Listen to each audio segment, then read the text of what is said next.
I think real estate commissions are way too high. I hear that all the time as a real estate agent, so let's talk about that. So the question really becomes, why do real estate agents get paid these massive amounts of money in these big chunks? Because they don't seem to do very much.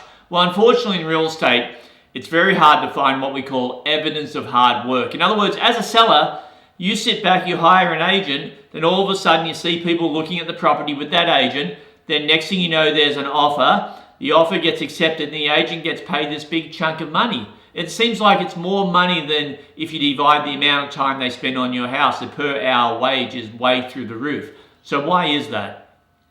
Well, the answer is very simple. The real estate agent only gets paid when a result is procured. In other words, when a buyer actually makes an offer, when that offer is accepted, and when you go through the transaction until the end, and the new owner takes possession of the property, then the real estate agent is paid. But what happens if that all falls over and doesn't work? Well, the agent now has done all that work and gets paid nothing.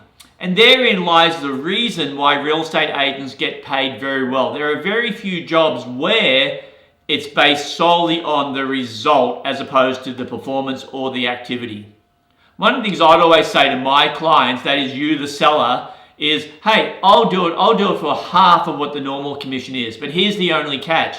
You pay that money to me up front and it is non-refundable, meaning if the house doesn't sell, you're out of pocket for 50% of the commission. Will you do that as a seller? And the answer has always been, to this day, 34 years later, the answer has always been no, because then all the risk falls on the seller.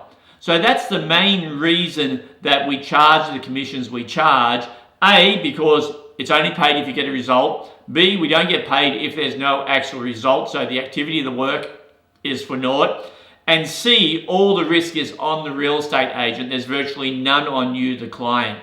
So that's it. That's the reason why real estate commissions seem high, but remember, they're deceptively high. As it is, there's no evidence of hard work. So the amount of work we do, it's not easily monitored by the client. So sometimes that's why that perception is out there.